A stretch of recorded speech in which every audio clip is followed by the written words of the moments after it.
Isak tangis keluarga pecah saat menyambut kedatangan jenazah dua orang guru korban penembakan oleh kelompok kriminal bersenjata di distrik Beoga, Kabupaten Puncak saat tiba di rumah duka di Kabupaten Toraja Utara, Provinsi Sulawesi Selatan pada Senin 12 April 2021. Jenazah Yonatan Raden, 27 tahun, guru yang bertugas di SMP Negeri 1 Beoga, pada Senin pagi tiba di Tongkonan Rabe, Lembang Batu Limbong, Kecamatan Bangkele Kila, disambut tangis histeris keluarga korban. Bahkan istri almarhum Yonatan yang tak kuasa menahan kesedihannya berkali-kali jatuh pingsan.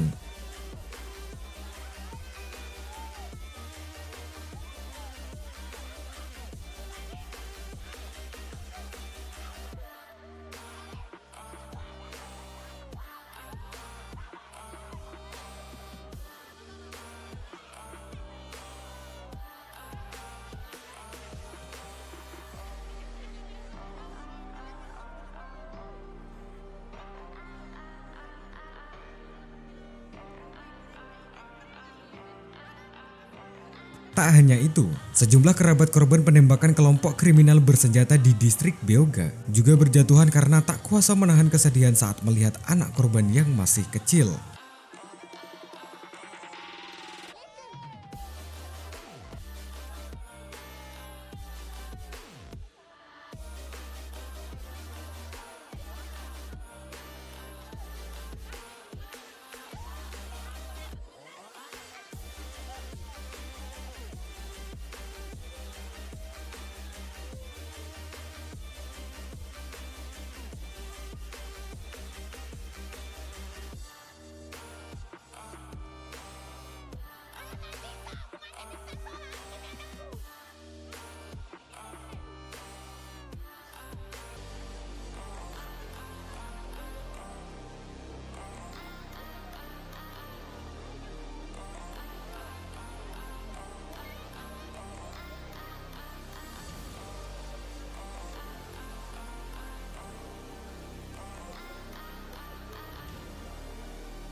Junaidi, salah satu rekan kedua korban yang selamat dari penembakan kelompok kriminal bersenjata, mengatakan saat kejadian dia bersama Yonatan hendak mengambil terpal untuk digunakan menutup jenazah Octavianus, korban pertama yang ditembak KKB. Menurut Junaidi, di saat itulah mereka diberondong peluru oleh orang tak dikenal sehingga keduanya berpencar. Namun nasib naas menimpa Yonatan yang lari ke arah kanan pegunungan sehingga peluru mengenai dada korban. Seketika membuat korban jatuh dan meninggal di tempat. Jadi kronologinya, saya turun ambil terpal ke rumah untuk membungkus peti dari korban pertama ini, karena sudah beberapa lama ada di puskesmas. Jadi dari pihak puskesmas katakan kalau bisa petinya dibungkus pakai terpal. Sehingga saya turun ke rumah mengambil terpal, dan pada saat mau pulang di depan rumah saya dengan korban kedua ini ditembak oleh orang yang saya tidak kenal. Seperti itu. Setelah itu bagaimana proses negosiasinya sehingga bisa keluar dari TKP penembakan ke tim itu? Ya, jadi itu prosesnya, korban ini dievakuasi oleh anggota yang ada di sana, dan karena adanya bantuan pemerintah untuk mendatangkan pesawat, itu juga secara darurat karena situasi pada saat cuaca pada saat itu tidak memungkinkan, tetapi pilot berusaha untuk masuk mengevakuasi kedua korban ini ke Timika. Setelah tiba di Timika itu langsung berangkat ke sini atau gimana?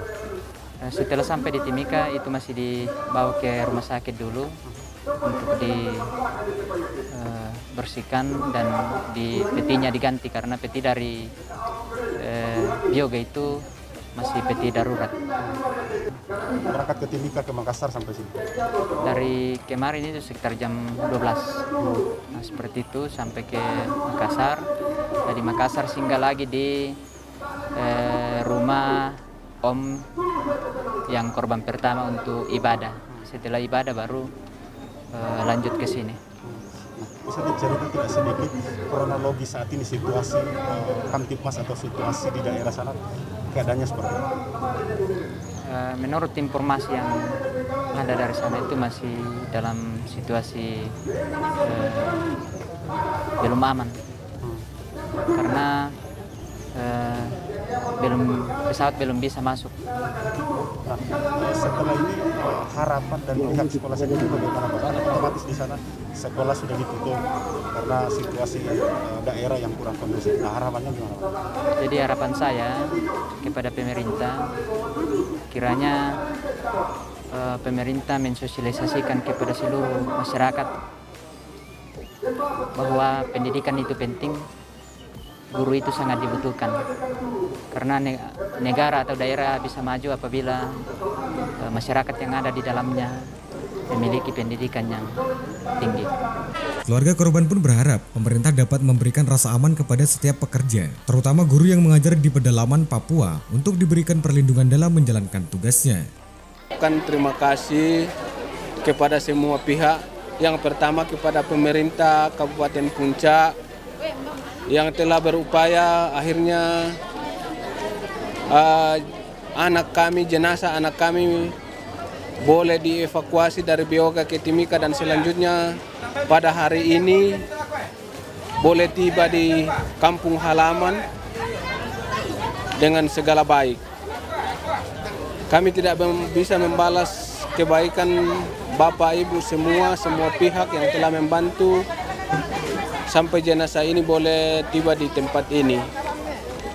Dan harapan saya sebagai salah satu aparat yang mengabdi di Papua, bagaimana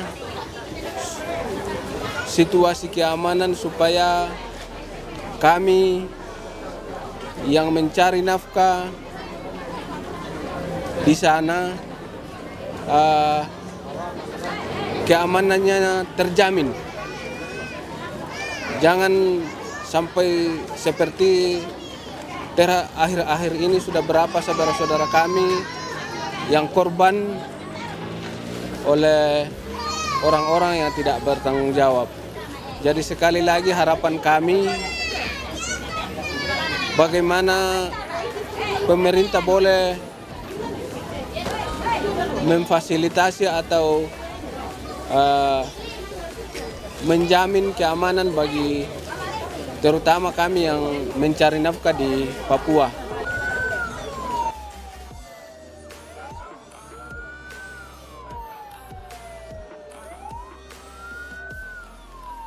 Sementara jenazah Octavianus Rayo, 42 tahun, guru yang bertugas di SD Jambul, tiba di rumah duka di Lembang, Sa'den, Pebulian, Kecamatan Sa'den.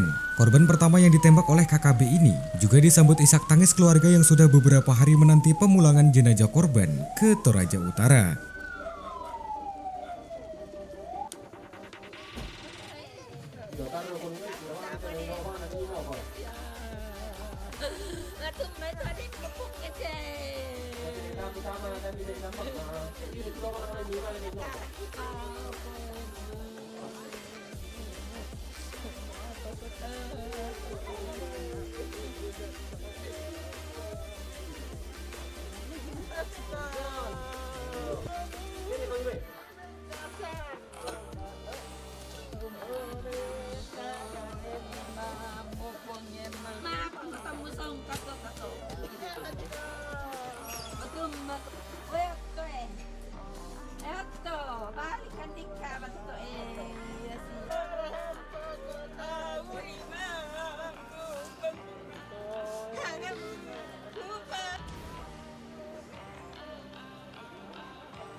Saat tiba di rumah duka, istri korban yang selamat dari penyergapan kelompok kriminal bersenjata di distrik Beoga, Kabupaten Puncak, jatuh pingsan akibat trauma dan kesedihan mendalam yang dialaminya.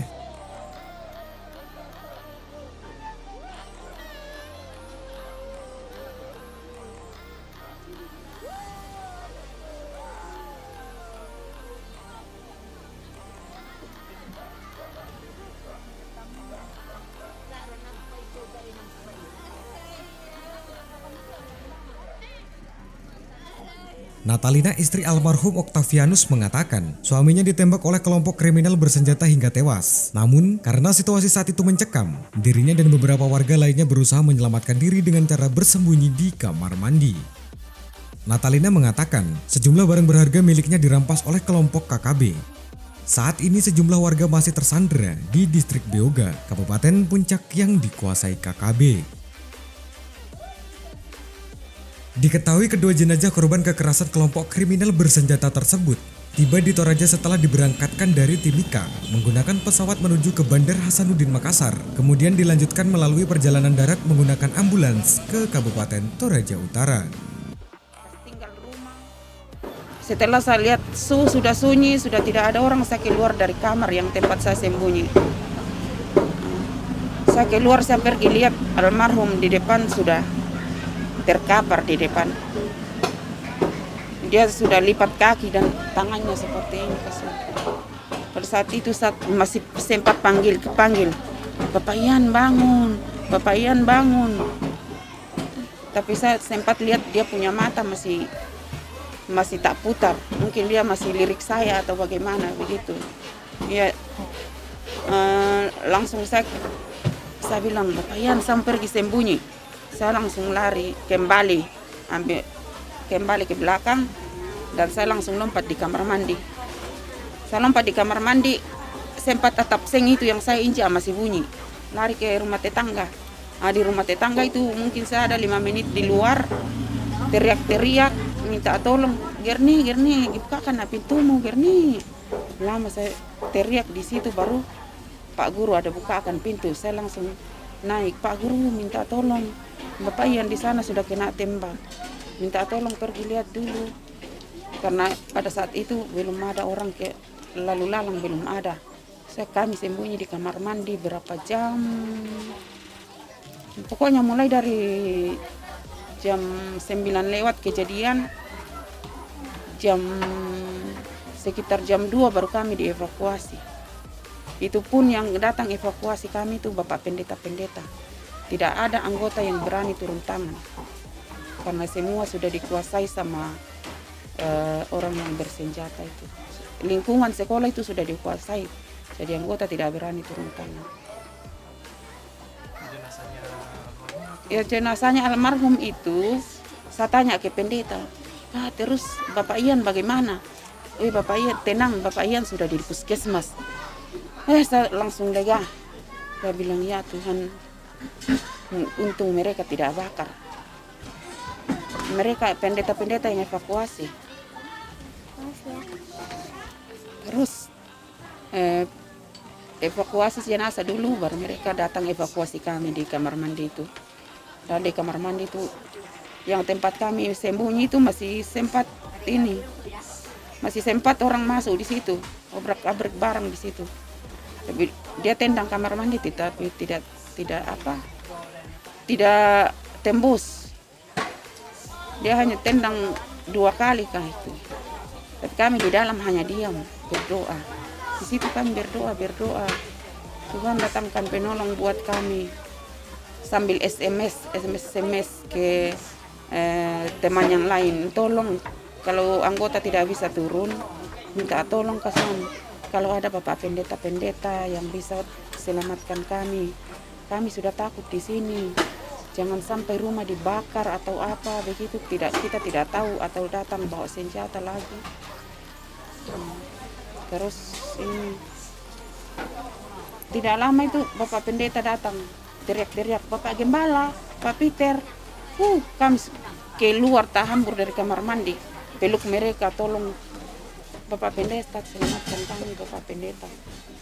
Bapak pendeta bilang, tenang Ibu, kamu sudah selamat. Ayo sudah, saya pergi, barang yang ada di rumah tidak ada saya selamatkan satupun. Saya punya HP, HP-nya almarhum orang ambil. HP saya 2 Nokia, orang ambil. Saya punya perhiasan diambil. Uang yang ada, uang yang terkumpul saat itu diambil. Semua dibawa, tidak ada. Semua jual apa barang-barang yang ada tak hambur di situ. Pakaian tak hambur. Semua itu saya bilang biar pakaiannya apa barang-barang itu saya tidak peduli. Yang penting saya selamat. Akhirnya kami pergi sampai jalan kaki sampai ke Koramil. Sampai di Koramil saya sudah lihat almarhum sudah ditutup dengan kain putih. Saya menangis sampai kami besoknya itu tunggu pesawat tidak bisa masuk, dipalang oleh pintu masuk dari masuk bandara itu sudah dikuasai sama orang di sana, sudah dikuasai. Jadi pesawat itu tidak bisa masuk. Besoknya lagi tidak bisa lagi karena mereka minta tebusan. Pertama dia minta 5 juta. 5 juta anggota kumpul di situ, masyarakat pendatang kumpul 5 juta, mereka tolak. Besoknya lagi dia minta 20 juta. Setelah terkumpul 20 juta, mereka tolak lagi. Besoknya lagi dia minta 500 juta. Waduh, anggota pusing. Kita mau ambil uang dari mana ini 500 juta? Anggota koordinasi dengan Bapak Bupati. Bapak, orang di sini minta uang 500 juta, tolong koordinasi ke orang bank. Mungkin di situ ada uang atau bagaimana supaya kita kasih orang dulu. Nah, tapi di bank, untung di bank itu ada uang tersimpan 500 juta. Dikumpul untuk tebusan, untuk bisa pesawat masuk ambil jenazah. Kalau uang 500 itu sudah di tangan, pesawat sudah bisa kita kontak ke Ilaga untuk mengevakuasi jenazah langsung. Jadi kami terbang dari Bioga itu sekitar jam 12 lewat lah. Kami sampai di Timika itu hari kayak jam 1 kah, jam berapa itu. Itu pun di Bioga sudah kabut, hujan. Karena kalau orang di atas kasih bunyi senjata, berarti tanda-tanda itu mau gelap lagi di atas. Gelap, hujan, tidak ada apa-apa kelihatan. Jadi setelah dibayar baru bisa? Setelah dibayar baru bisa pesawat bisa masuk mengevakuasi. Itu pun hanya jenazah dengan keluarga korban. Yang lain kasihan masih tinggal di atas, trauma luar biasa. Dari Tanah Toraja, Sulawesi Selatan, tim Jurnal TV mengabarkan.